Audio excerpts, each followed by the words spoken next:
et les forces armées de la RDC dans les top 10 des armées les plus fortes de l'Afrique. En première position, nous avons l'Égypte, après l'Algérie, l'Afrique du Sud, Nigeria, Éthiopie, Angola, Maroc et la République démocratique du Congo, et puis Tunisie, à la fin, Soudan. Bienvenue chers téléspectateurs d'Afro Info 243.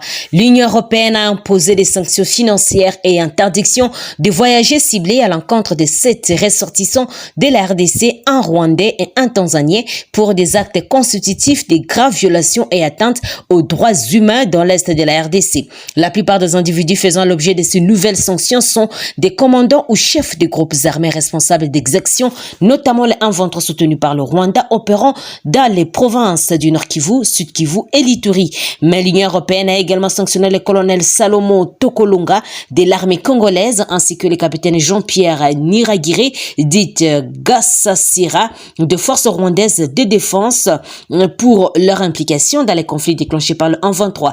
Dans son rapport du mois dernier, le groupe d'experts des Nations Unies sur la RDC a révélé que le capitaine Niragire avait commandé les forces spéciales de la RDF chargées de certaines opérations dans l'Est de la RD Congo à partir de mai 2022 dans le cadre de l'intervention directe du Rwanda en soutien à l'avancée du M23. Quant au colonel Tokolonga, Human Rights Watch a précédemment documenté sa collaboration dans les conflits avec le M23 avec les milices responsables d'exactions. Bien que le Rwanda soit impliqué dans les soutiens à des groupes armés responsables d'abus dans l'Est de la RDC depuis longtemps, c'est la première fois que l'Union européenne sanctionne un officier rwandais et cette décision montre que l'Union européenne est en fait prête à aller au-delà de sa condamnation du soutien apporté par le Rwanda au M23 et la présence militaire rwandaise dans l'Est de la RDC et envoyé un message ferme. L'Union européenne devrait néanmoins signifier qu'elle compte renforcer sa réponse et sanctionner les officiers rwandais les plus haut gradés identifiés par les enquêteurs de l'ONU, afin de montrer que fournir un soutien aux auteurs d'exactions a un coût, quel que soit le rang ou les grades. Et de même, les sanctions européennes devraient être appliquées à des échelons plus élevés dans la chaîne des commandements de l'armée congolaise et viser les officiers le plus haut rang qui collaborent avec la milice responsable d'abus.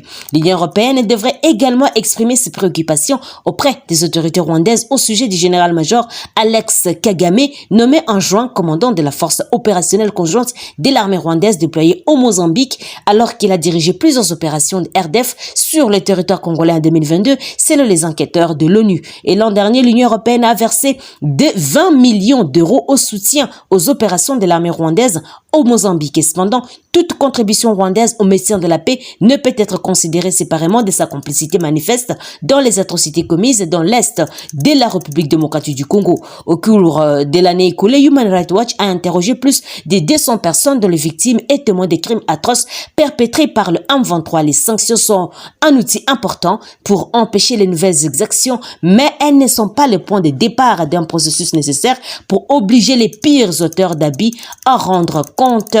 Après les récents incidents au Mozambique, le pays envoie plusieurs autres militaires à Cabo Delgado pour relever les autres qui sont là, note Daniel Michombero.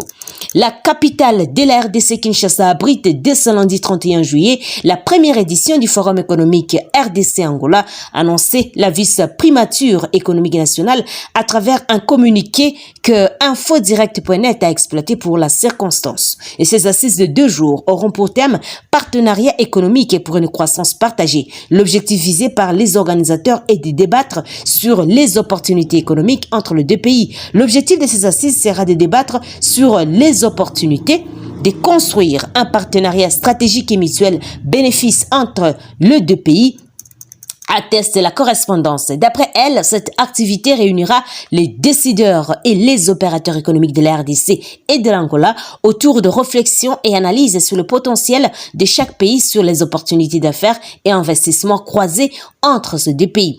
Et l'issue de notre ces travaux iront du 31 juillet au 1er août au Pullman Hotel et seront sanctionnés par un communiqué final. Ce forum est patronné par les 2 chefs d'État, dont Félix Antoine Tshisekedi de la RDC et Joao Lourenço de l'Angola. Le vice-premier ministre, ministre de l'économie nationale, Vital Kamerhe, nomme sa fille Daïda Mpiana conseillère financière, son fils Didier Kamerhe assistant son beau-fils Christian Ngunza, chargé des contrôles des prix. Autre chose, les forces conjointes de l'armée congolaise FARDC et UPDF annoncent avoir neutralisé 2 autres commandants de la rébellion des ADF MTM dans le territoire de Beni au Nord Kivu. Le porte-parole militaire de la dite coalition a écrit dans une note d'information parvenue à 7sur7.cd que l'exploit des forces précitées a eu lieu dans les secteurs de Rwenzori la journée du dimanche 30 juillet 2023 et le dimanche 30 juillet. Une patrouille mixte, Forces armées de la République démocratique du Congo et UPDF, a tendu une embuscade à un groupe de terroristes ADF en errance près de la rivière Talia dans le secteur opérationnel 3. Comme bilan provisoire, 2 commandants des ADF tués, 6 armes d'appui dont 5 SMG et 1 PKM, 3 chaînes PKM, 91 munitions récupérées et fait savoir le lieutenant-colonel Marc Azukai, qui lui est le porte-parole des opérations conjointes FARDC-UPDF. Cet officier renseigne cependant que les 2 chefs rebelles tués seront identifiés incessamment.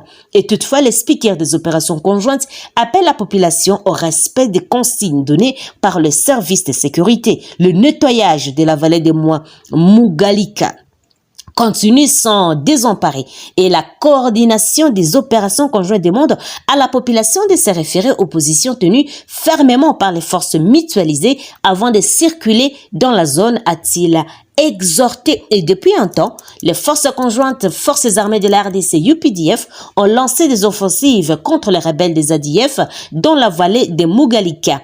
Cette dernière serait leur bastion où ils planifient des attaques répétitives contre les rebelles contre les civils. Les résultats sont positifs vu le nombre des assaillants tués et d'autres capturés, voire des munitions récupérées. Note 7sur7.cd.